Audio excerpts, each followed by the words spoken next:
It's pretty obvious when you look at the upper bodies of women tennis players that when you compare the left and right arm, they are indistinguishable in size.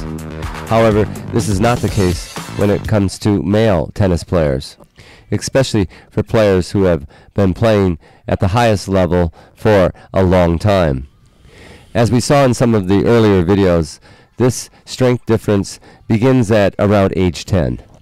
Rod Laver was 5 feet 8 inches tall. His right wrist was 1 inch smaller than the other, and his left forearm was 1.5 inches larger than his right.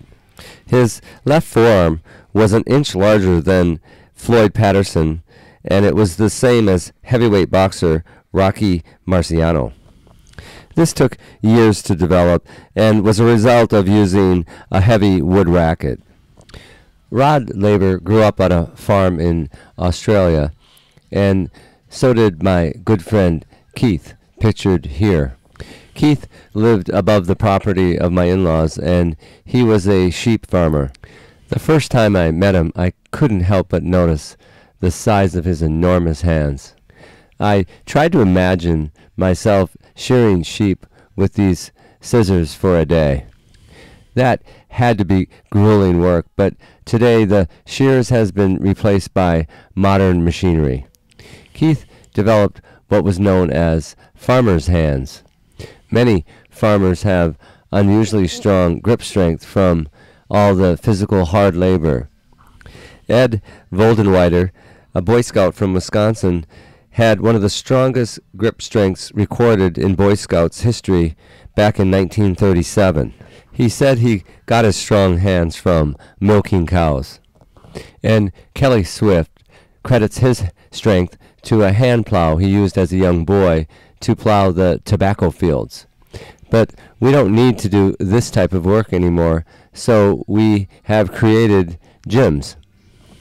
Gym workouts are more popular than ever, and CrossFit is a great way to train. But you don't really need to be a member of any of these gyms.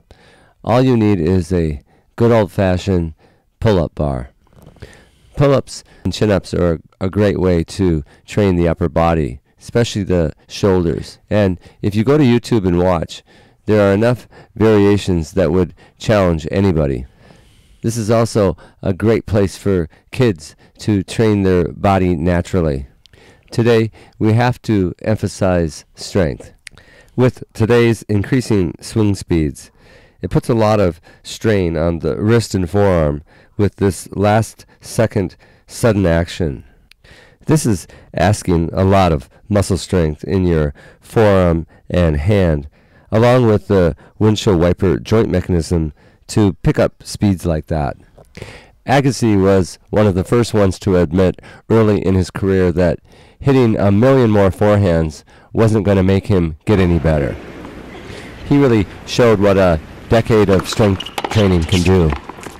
At the recent Australian Open, 6'5" Bernard Tomic's first and second serve speed paled in comparison to the much smaller Roger Federer. Imagine how Gil Reyes, Agassi's strength and fitness coach, could help a player like Tomic in as little as 3 months. I've also talked about squats in an earlier video and what a great lower body muscle building exercise they are. Well, pull-ups are like squats for your upper body. There's no other exercise that will cause upper body growth quite like pull-ups will. So if you feel you have plateaued, add a leg and upper body workout to your schedule.